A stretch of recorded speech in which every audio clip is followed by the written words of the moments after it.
Hello, my name is Dante Renee, and welcome to the 10 Room Bizarro YouTube page where I talk about films that I believe need to be talked about more.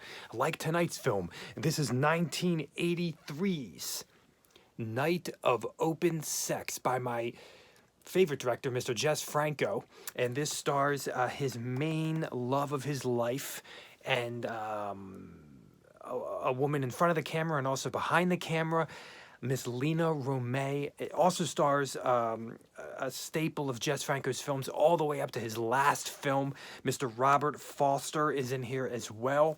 And you can see some images on the back, or just the way this looks. This is released by Severin Films for the first time ever, I believe. I don't believe it's ever been released on home video, I believe. I've never seen it, so this is never even heard of it on a media format. So here is Night of Open Sex. Look at that amazing poster art right there, and I have it playing again on mute next to me here. Just because, I mean, wow, what a, gosh, just to have it on near me. Night of Open Sex is so interesting. I mean, because if you know this channel, and if you're getting to know this channel, you'll know that Jess Franco is my favorite director, and that there are tons of his movies looked at on this YouTube page already. Well, because I'm so familiar with a lot of his films, and many more to come on this page, to say what I'm about to say about Night of Open Sex is very interesting, because this film to me has very, very unique elements to it that I don't necessarily see in other Jess Franco films.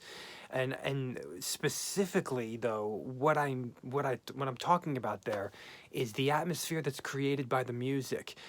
Music has always been a staple in Jess Franco's works, and him being a jazz musician himself, his movies are filled with music, almost to the point where somebody could watch one of his films and say, it almost resembles what we would know of as a music video. Music has such an importance in his movies, and he either made the scores himself or had a couple staples, people, POCs that he would use over and over again, like Danielle White, and I believe Pablo Villa might have been a pseudonym for Jess Franco, I believe. So the music in Night of Open Sex is very, very unique to me out of all of the other Jess Franco films that I've looked at so far. And oh gosh, the reason why is because the music in this movie, there are some funky disco, electronic, dancey pieces in this film that are unlike any pieces of music that I've heard in any Jess Franco film before. Very, almost pop, almost just thick, heavy, powerful, in your face. I mean, I could see some people, I know Quentin Tarantino loves Jess Franco and even used one of his songs from his film Vampiros Lesbos, I believe, in his film Jackie Brown. It's on the soundtrack. If you get a CD or vinyl soundtrack of Jackie Brown, you'll hear a Jess Franco song in there. The way the music is in this film and the way it's used in this film, you could almost see it being used, you could almost see the way people look at Tarantino and his music in his modern films today. Very, very powerful. So we have that type of music in here. Very, very powerful, sleazy, but cool. That's the word. Very, very cool. Very, modern, just power, perfect power. And then we also have amazing Spanish guitar music that he's definitely known for. And these are all pieces of music I've never heard before in another Jess Franco film. Sometimes he'll utilize pieces of music in multiple films, the same piece of music, but really everything in here is completely unique, to me at least, in Night of Open Sex. If there's an atmosphere with the fast music, the power fast music in this film, there's an atmosphere most definitely with the soft pieces in here of the Spanish guitar and the voices. Dark, mysterious, nighttime, and some really acidy, hard, cacophonous, noisy, beautiful jazz numbers in this film as well. When you push play in this film, when you start this film, you're going to hear those multiple worlds that I just described with the music colliding, punching each other in the face in a very bizarre, unique fashion that you're just not prepared for at all as soon as you push play on the film. And something that I want to make note of is that we have these awesome driving sequences in here that are very atmospheric, that almost remind me a bit of the way driving is used in Female Vampire, but in a different tone, in a different way. I mean, we also have driving sequences in The Sex is Crazy. Both films I've looked at on this YouTube page already. You can find them. But the way driving is used in Night of Open Sex is very, very atmospheric in a more extreme sense to me. And at the beginning of the film, when we have the collision of these two musical atmospheric worlds, Franco also plays with us in the collision of the two worlds visually as well. Lena Ramay is seemingly in a car, and there is a car driving in the collision scene, in the scenes that are in juxtaposition to the scenes with her. I don't want to say too much more, but it is fascinating, it's bewildering, and you're trying to figure out what you are looking at. And then you realize with the up-tempo music how absolutely cool and suave and awesome and powerfully done it is. And that's a word that I definitely want to utilize here in a lot of the sequences in here, is the word cool. How cool Jess Franco could be. Somebody could be watching Night of Open Sex and say, my gosh, Jess Franco, man, he does not play. And you can definitely get that vibe in the sequences in here. You're going to recognize some architecture in this film. I believe the place is called Xanadu, but the interiors, you're going to recognize them from other films that he's done. And they're kind of this unbelievable structure. It's this unbelievable structure in Spain with wild staircases and pinks and different neon type colors in there. But there's also some architecture in here that I've never seen before that is just amazing. These staircases, shooting, the one element that Franco does do here that he's known for is shooting through things, but it only really happens a little bit, which is through a kind of the sides of a staircase. And just amazing architecture here in this film, from living rooms to just the couches, the furniture, the pillars, and the outside of a house. We also have some jungle forest type scenes in here. I did want to mention that some of the pieces of music in here almost reminded me of Nico Fidenko from the Black Emanuel films. I did want to mention that, and Porno Holocaust and such. This is a movie that a little bit it reminds me of Goonies. That's all I'm going to say. a little bit. There are zooms in the film, but not as many, I don't believe. I mean, there's close-ups, and his camera is wild, yet it's very, very smooth as well. There's a little bit of wildness to his smooth camera in The Night of Open Sex. There's this amazing shot of a terrifying book cover. I'm guessing it's an existing book, but I've never seen it before, and it was just a terrifying. The way he starts scenes you're gonna see in here is sometimes with a painting, sometimes with an object, sometimes with a piece of furniture, sometimes with the cover of a terrifying looking book, an eyeball. You know, I want to mention. Oh gosh, there's so many elements to this film. This is an extremely violent movie. Extremely violent.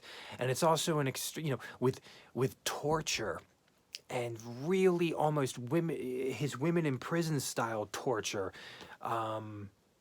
But very brutal and violent and horrible and torturous.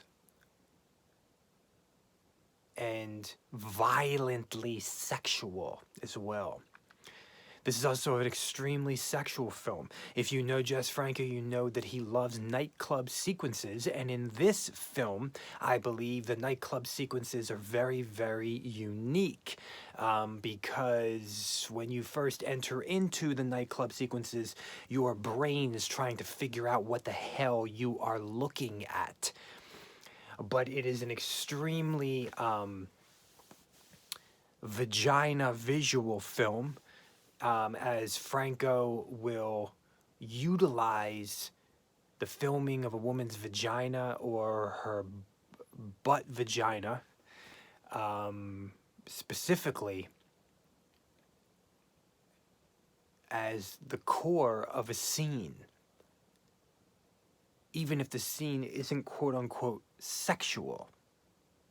In Franco's world, the story is seen differently. The scene is seen differently. The world is seen differently through the eyes of Franco. And a vagina could be just one of those things, like the painting he starts with or the book cover. But, B-U-T-T, butts and vaginas in Night of Open Sex are Franco's world, where a camera would never normally go there, or a camera would need to apologize for going there. Franco makes no apologies and goes where he wants to go, as his eyes go where they want to go. There is comedy in this film. There is darkness in this film. There is explicit sexuality in this film. There are amazing sexually explicit nightclub sequences in this film involving pornographic magazines. There is a mystery of this film. There is crime in this film. There's the mystery of decoding two books. There's the reading of musical notes to further decode a home, a mystery, a secret. It's an adventure film as well. It's a love story. It's a sex story. There are some authentically funny sequences in this film that will come out of nowhere, and oftentimes the way that the film is edited will also show Franco's comedy. Franco is also in this film playing another very funny role in his darkly humorous way. You know, I think of when Franco has played other roles, and he's playing characters that are funny, but the rest of the film could necessarily not be that funny. It could be extremely dark and disturbing and twisted. Yet Franco is coming in here and joking around. And in this particular movie, he is also playing some comedy here in a darker way. We have a ton of moaning in here. This is a Lina Romay film. In some ways, it might be one of the most Lina Romay films to me. It might be one of the most Lina Romay films to me. She carries this movie. I love Robert Foster's character and the chemistry between Lena and Robert. There's free love in this film. There's lots of bushy vaginas in this film and a little bit of bushy ass as well. You will see some penis in here, although not erect. It would definitely get an NC-17 without a doubt. I mean, it's pretty explicit, and then other times it's not as explicit, but it's like definitely, near X, near. Without penetration, though. Night of Open Sex is a wild movie, a very cool movie, as I've mentioned already in repetition. And it's a film that you are decoding as you're watching it. And there is a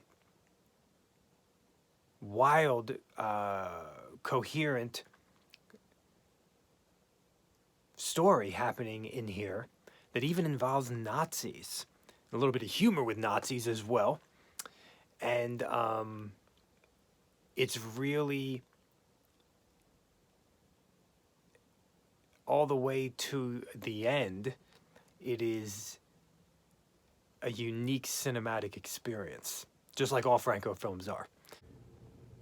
This is a movie of bright lights, bright lamp lights, which makes it very unique to me in the Franco canon. It's a movie of very, very bright lights. It's a movie that deals with the finger of God, and it's a movie that uses reverb. Also, at the beginning of the film, when you're listening to the soft Spanish guitar, mysterious nighttime guitar music, listen very, very closely. Turn your volume up loudly and hear the ambiance in the background. Also, look at the absolutely beautiful locations in here. Not just, the architecture, but look at the locations, look at the trees, look at the grounds, look at the hills, look at the distance shots. Where the hell is he, and why aren't all low-budget filmmakers taking lessons from this man? Unbelievable. You as soon as you push play on Night of Open Sex, you're taking a plane ride to the most exotic, beautiful locations possible. And let's not forget to mention either that there is some music in this film. Organ, electronic, synth, that is some of the darkest, scariest Franco music I've heard in Night of Open Sex. Some truly atmospherically horrific, like the ultimate to me. The ultimate in dark, scary music in this film. This is 1983's Night of Open Sex by Jess Franco. Thank you so much for watching the 10 Room Bizarro YouTube page, where I talk about films that I believe need to be talked about more, like Night of Open Sex. Please feel free to follow me at my Vimeo site, where I make my own music and movies, www.vimeo.com/poopydiarrhea. That's POOPYDIARRHEA. Thank you so much, and good night.